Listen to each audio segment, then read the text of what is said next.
Hey everybody, Christine here with Help Solve the Case, talking about the Scott Peterson case.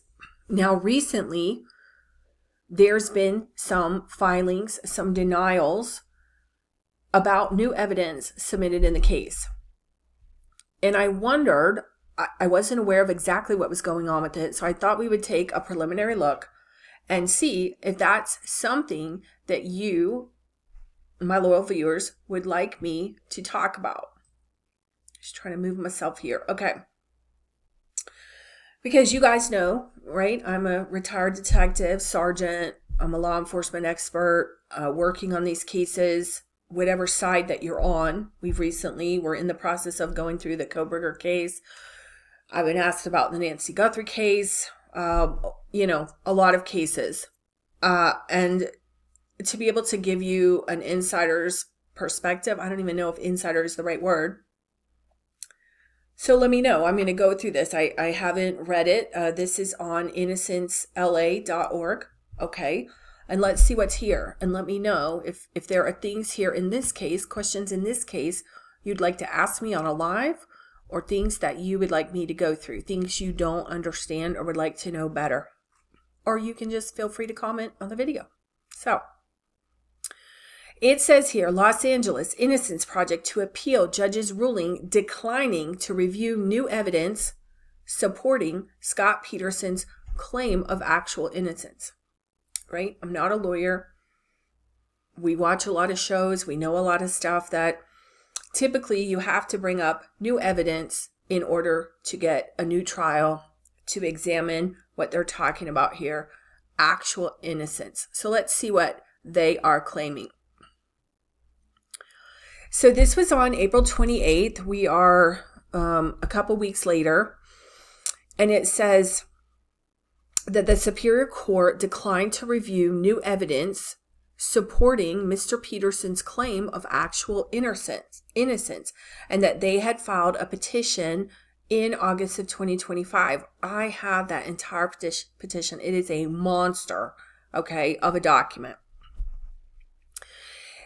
The Innocence Project here is stating the court held that procedural bars prohibit Mr. Peterson from bringing forth new evidence showing that he did not kill his wife and unborn son. What that sounds to me is they're talking about procedural rules. The LA Innocence Project represents Mr. Peterson and intends to file the petition in a higher court. Okay, they're not done. That's what they're saying. Quote, we disagree with and are disappointed by the court's ruling on every level. The ruling demonstrates a profound misunderstanding and misapplication of the law applied to habeas corpus petitions, end quote, said Hannah Brown, Los Angeles Innocence Project's deputy director. They talk about Mr. Peterson's efforts to have his claim of innocence reviewed have been repeatedly denied unfairly. They quote, habeas corpus proceedings are extremely complex and the law of habeas is often misunderstood by Superior Court judges who review these cases, end quote, said Paula Mitchell, LAIP's director, who formerly taught habeas corpus law at Loyola Law School and has been investigating Mr. Peterson's case over the last 3 years. So what does that mean? Superior Court, if that's the first level, they may not be as knowledgeable as higher courts, okay, in reviewing these things with possibly heavy constitutional challenges. We don't know. I'm just reading this, okay?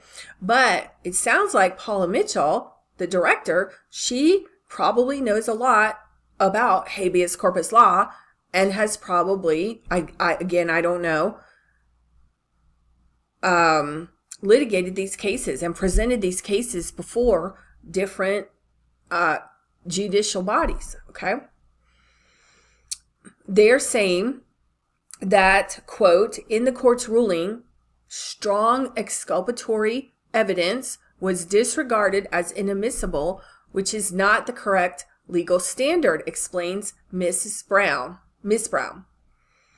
And the Los Angeles Innocence Project appreciates the willingness and courage of the witnesses who continue to come forward with information shedding the light on what really happened, end quote.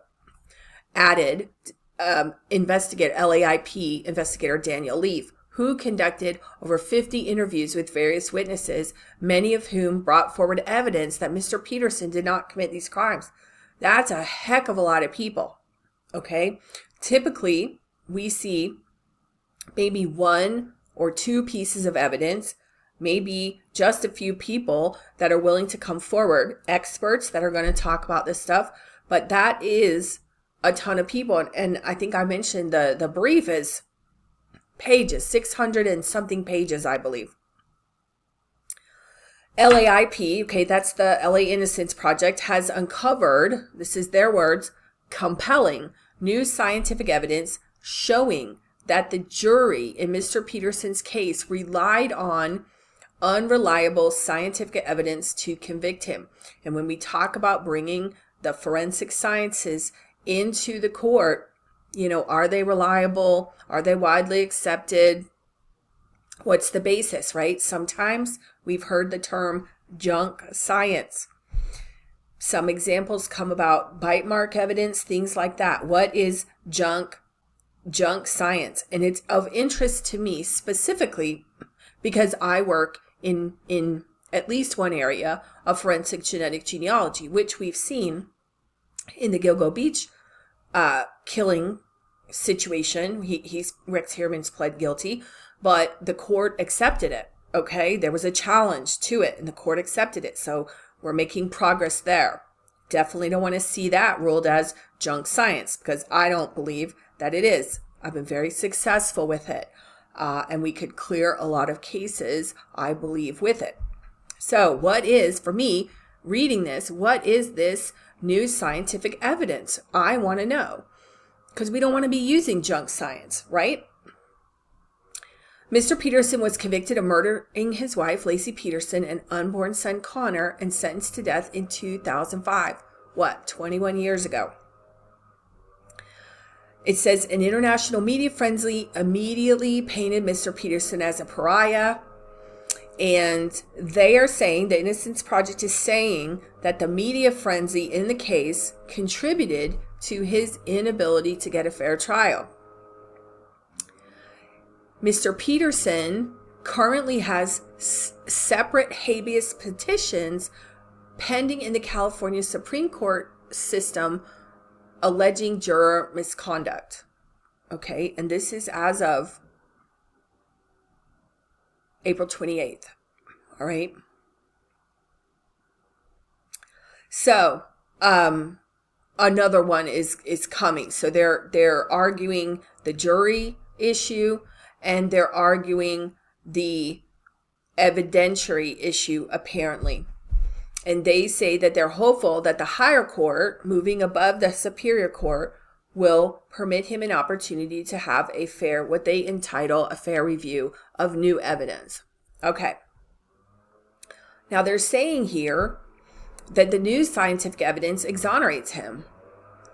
They talked about new scientific studies and reports based on considerable data that was unavailable at the time of trial that undermines the prosecution's theory of this case. We've got cases, we've got people in prison, right? We talk about where there's eyewitness testimony, where nothing else, there was no DNA, there was no nothing. And then they get new information that can be brought forward. And what is the court to do? Is the court to look at the new information or just disregard it? Right? If the jury would have had this information to consider, or if the defense would have had this information to use to file motions, to use to interview people, to use to what they call impeach witnesses. And from the state's perspective, the state has to put on a good case, right? The prosecutors have ethical requirements. So would this new evidence have painted the case in a different light, that the prosecutor would have had to say, maybe we need to look at that because we've seen in the past where prosecutors have, I don't want to say luckily, but have had, checked their ego enough to say, yeah, I'm willing to take a look at it because I don't want to be wrong, right? Justice is justice. It's not about the ego. It shouldn't be about the ego, the dollar, the influence, whatever it is. It's about being correct and getting the right person prosecuted, at least in my opinion. Okay. So this new evidence, they say, goes to the heart of the evidence presented at trial as to when and how the crimes occurred. For one example, they say the medical examiner was unable to determine a time or date of death. That's huge, right? I mean, within weeks, right? Because you have to say, where was the person that supposedly did it, right? Did the person have the motive, means, and opportunity? They say the jury was told by prosecution expert Gregory DeVore that Mr. Peterson killed Lacey and Connor Peterson on the night of December 23rd or morning of December 24th, when he and Lacey were home together. But according to the Innocence Project, new data shows that they were not killed until 4 to 12 days later after Lacey disappeared. Holy cow. What does that mean? So then he couldn't be involved in it. Which one's right? Right? What happens when the medical examiner cannot determine a time or date of death? That's a good question. They state that the prosecution further theorized, that's the prosecution's view of the case, that Mr. Peterson put his wife's body in the San Francisco Bay, south of Brooks Island, on December 24th. And they say presented evidence to that effect by Dr. Ralph Chang, an expert, who told the jury that in his opinion, the bodies originated at that exact location, which happened to be where Peterson was fishing. Okay? Again, this is an expert giving his expert opinion. I don't know. I'm just reading this.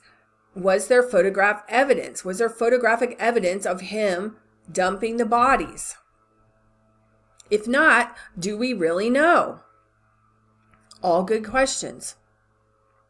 Now, advances in three-dimensional modeling technology, they say, now contradict Dr. Chang's hypothesis that the bodies were placed south of Brooks Island and show instead that the bodies were most likely put into the water off the Albany Bulb, wherever that is.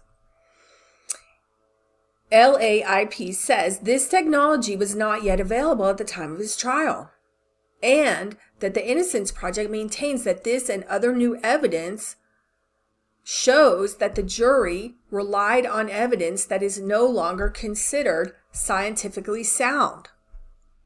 So, what happens? What do you think happens? What should happen?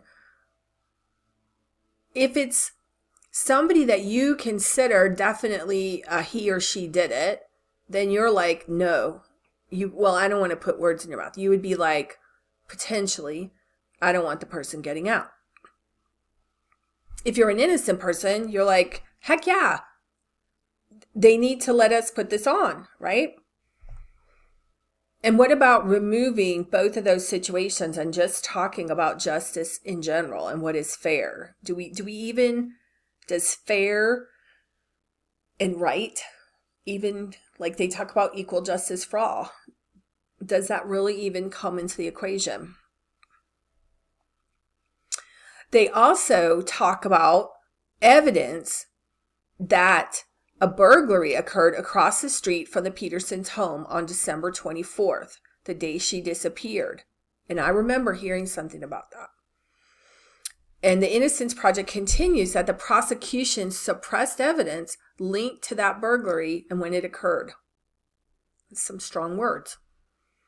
The defense argued that Lacey's disappearance was related to that burglary, but was unable to establish that it occurred the same day that she disappeared. I don't know if they're talking about that burglary. The prosecution told the jury that the burglary was unrelated because it did not take place until 2 days later. So, which day did it occur? Is there a question on that? They continue. New evidence uncovered by the LAIP now shows that police failed to investigate the burglary, including when it occurred and how many people were involved. Here's a question. How do you report a burglary when you don't know when it occurred? I mean, it's typical to have a range, right? If you go to work and you leave at 8 in the morning and you come home at 5 and the front door is shoved in and your stuff's missing and it wasn't that way at 8 in the morning, you know when it happened. But if a house is sitting vacant, or let's say it's a vacation home and you're gone for months and you only find it, 6 months later, you don't know, depending on different things that you could look at, right? Obviously, surveillance camera, things of that nature, right? But it could be situational. So they say Modesto Police Department recently provided documents showing that just 2 weeks after arraigning Mr. Peterson on capital murder, investigators met to discuss the burglary.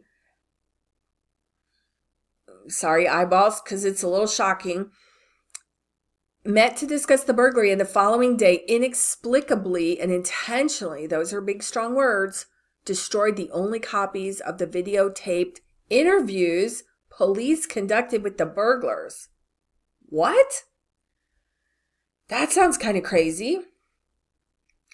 In addition to the above, Mr. Peterson has asserted numerous other claims that support his innocence.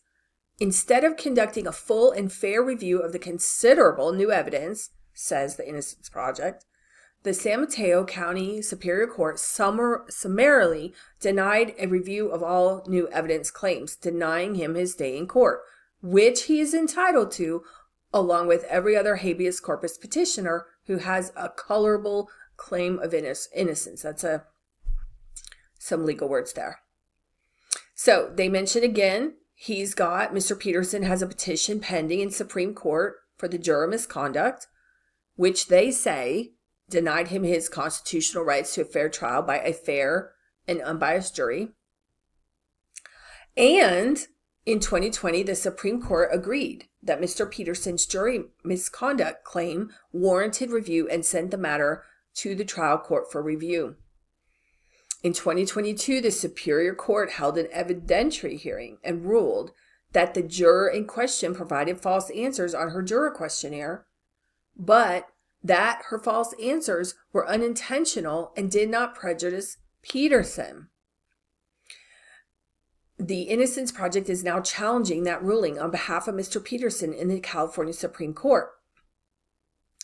So did the court ask the jury if that prejudice, like who made that decision? The court? Who did they talk to? How did they determine the prejudice or the potential prejudice or the prejudice? Who tells the court about the prejudice? Like what that prejudice would have been. Interesting, right?